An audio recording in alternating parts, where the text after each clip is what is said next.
आज हम बात करेंगे स्ट्रक्चर ऑफ एटम चैप्टर के मस्ट डू PYQs के बारे में, जो कि 2019 से 2023 में आए हुए हैं।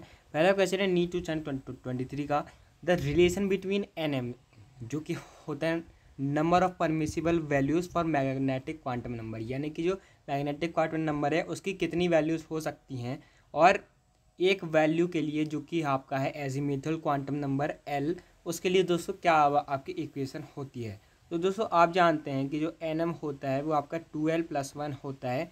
तो यहाँ से आप दोस्तों निकाल सकते हैं कि जो L है वो आपका आता है दोस्तों 2L NM-1/2, ये दोस्तों आपका आ जाता है। तो ए ऑप्शन दोस्तों इसका करेक्ट हो जाएगा। इसके बाद दोस्तों अगला क्वेश्चन है, आपको करेक्ट स्टेटमेंट बताना है। Atoms of all elements are composed of 2 fundamental particles. ये आपका दोस्तों गलत हो गया। 3 फंडामेंटल पार्टिकल्स होते हैं, प्रोटॉन, इलेक्ट्रॉन और न्यूट्रॉन। तो ये जो है आपका इनकरेक्ट स्टेटमेंट है। The mass of the electron is 9.1 × 10⁻³ kg। ये तो आपका दोस्तों सही स्टेटमेंट है। सी भी दोस्तों आपका सही है कि जो सारे आइसोटोप होते हैं उनकी सिमिलर आपकी केमिकल प्रॉपर्टीज़ आपकी होती है। तो बी और सी भी ये दोस्तों आपके सही हो गए।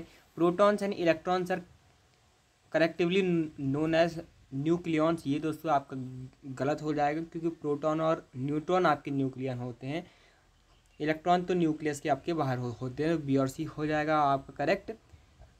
Dalton's atomic theory regarded atom as an ultimate particle. तो ये भी सही स्टेटमेंट है कि जो डाल्टन थे उन्होंने माना था कि एटम ही अल्टीमेट पार्टिकल है मैटर का। तो BCE दोस्तों आपके सही स्टेटमेंट है। तो सी ऑप्शन इसका करेक्ट हो जाएगा। इसके बाद दोस्तों अगला क्वेश्चन है, if the radius of second Bohr orbit of the He+ ion is 105.8 picometre, what is the radius of third Bohr orbit of Li2+ ion. तो दोस्तों आप जानते हैं कि रेडियस क्या होता है, nth ऑर्बिट का रेडियस दोस्तों आपका होता है 0.53 × n² Am²। ये दोस्तों आपका होता है। तो अब दोस्तों आपको यहाँ से दोनों का डिवाइड करके निकाल लेना है, क्योंकि जो R जो है वो आपका प्रोपोर्शनल होता है n² के। तो अब आप लिथियम का और हीलियम का जब आप दोस्तों डिवाइड करेंगे तब आपकी वैल्यू आएगी 105.8 × 3.2।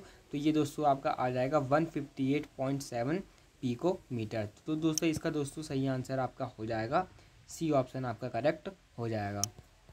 इसके बाद दोस्तों अगला क्वेश्चन है, आपको इनकरेक्ट स्टेटमेंट बताना है।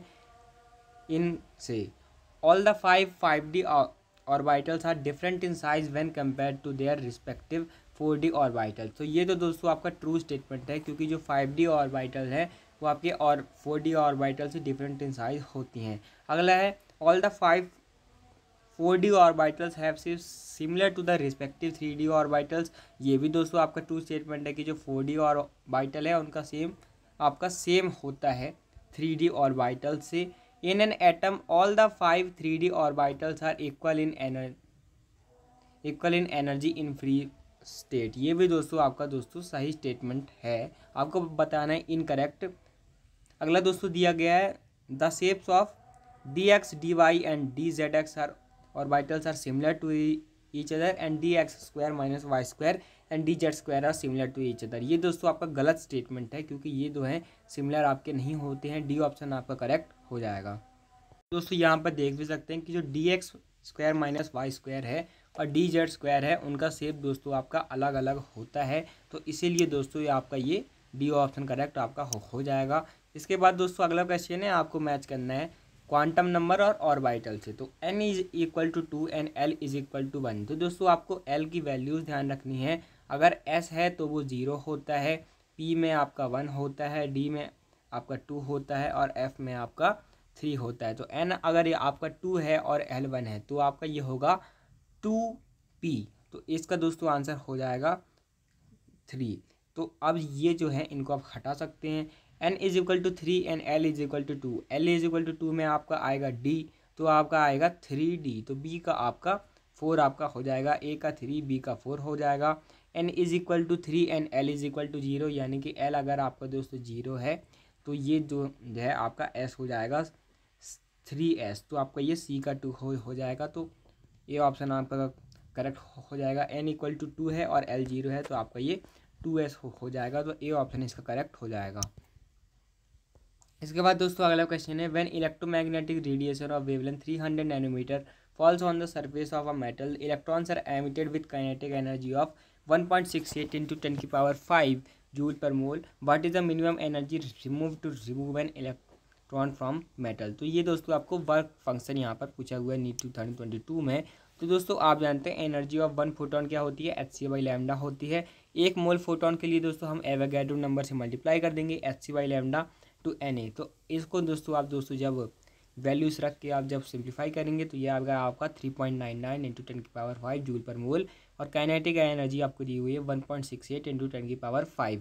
अब जो है दोस्तों जो आपकी काइनेटिक एनर्जी मैक्सिमम होती है वो होती है एनर्जी माइनस वर्क फंक्शन. तो वर्क फंक्शन आप निकाल सकते हैं ई माइनस के ई से. तो 3.99 इंटू 10 की पावर 5 माइनस 1.68 इंटू 10 की पावर 5, तो ये आपका 2.31 इंटू 10 की पावर 5 आपका आ जाएगा जूल पर मोल में. तो इसका दोस्तों आपका ए ऑप्शन करेक्ट हो जाएगा.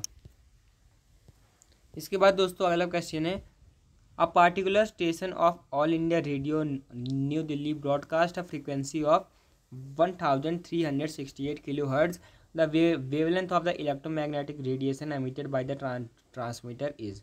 और दोस्तों आपको स्पीड ऑफ लाइट दी हुई है और ये नीट 2021 का क्वेश्चन है. तो दोस्तों एनर्जी आप जानते हैं hc/λ होती है. c/λ को आप f भी लिख सकते हैं. अब आपको दोस्तों निकालना क्या है, लैम्डा निकालना है. तो लैम्डा दोस्तों आप c/f से दोस्तों यहाँ पर निकाल सकते हैं क्योंकि c आपका f λ होता है. तो अब आप यहाँ से लैम्डा दोस्तों निकाल सकते हैं c/f करके. जब आप कैलकुलेट करेंगे तो ये आएगा 219.3 मीटर. तो ये दोस्तों सी ऑप्शन आपका करेक्ट हो जाएगा.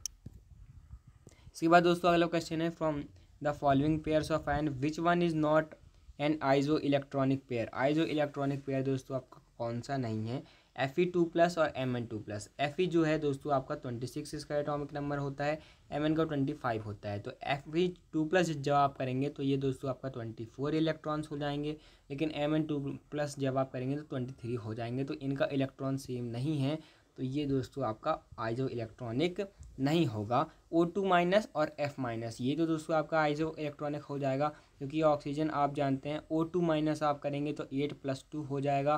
तो ये आपको दोस्तों 10 हो जाएगा. F आप जानते हैं 9 एटॉमिक नंबर होता है, तो 9+1 आपका 10 हो जाएगा. तो ये तो है. Na+ और Mg2+ भी है कि आप जानते हैं Na का एटॉमिक नंबर आपका 11 होता है. जब आप उसमें पॉजिटिव चार्ज देंगे तो एक इलेक्ट्रॉन कम हो गया, तो 10 इलेक्ट्रॉन रह गए.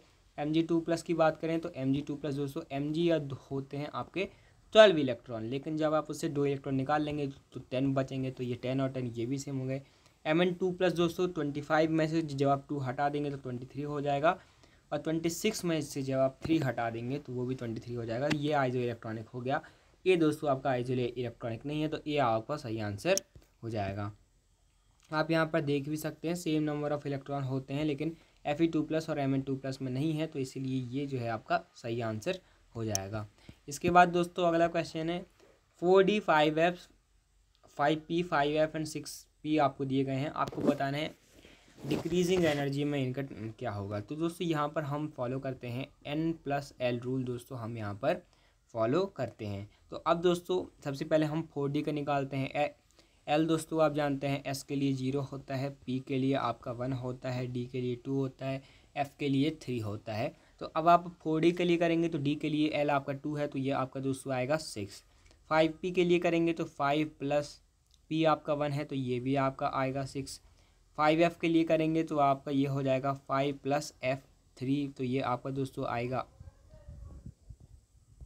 8. और आप 6P के लिए करेंगे तो ये होगा 6 + 1 = 7. तो सबसे पहले आपको देखना सबसे बड़ा कौन सा है. तो 5 + 3 8 दोस्तों आपका किस में आ रहा था, 5F में आ रहा था, तो 5F सबसे आगे आ जाएगा. इसके बाद दोस्तों आपका किस में आ रहा था, 6P में दोस्तों आपका अच्छी तरीके से 7 आ रहा था, तो 6P उसके बाद आ जाएगा. तो 5F के बाद आपका 6P हो जाएगा. इसके बाद दोस्तों हमें देखना होता है कि किसका N बड़ा है. अगर 5P और 4D में सेम आ रहा है तो हम देखेंगे किसका जो आपका प्रिंसिपल क्वांटम नंबर है वो बड़ा है. तो 5 जो है 4 से बड़ा है, तो इसीलिए 5P पहले आएगा 4D से. तो ए ऑप्शन आपका करेक्ट हो जाएगा. इसके बाद दोस्तों अगला क्वेश्चन है, which of the following series of transitions in the region in the spectrum of hydrogen atom follow in the visible reason.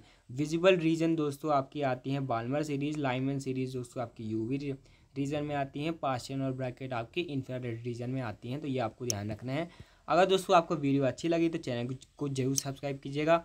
ऐसे ही और क्वेश्चंस के लिए आप हमारे चैनल की कम्युनिटी पोस्ट को विजिट कर सकते हैं। वहाँ पर हम डेली बायोलॉजी के क्वेश्चंस अपलोड करते हैं। Thanks for watching, keep learning.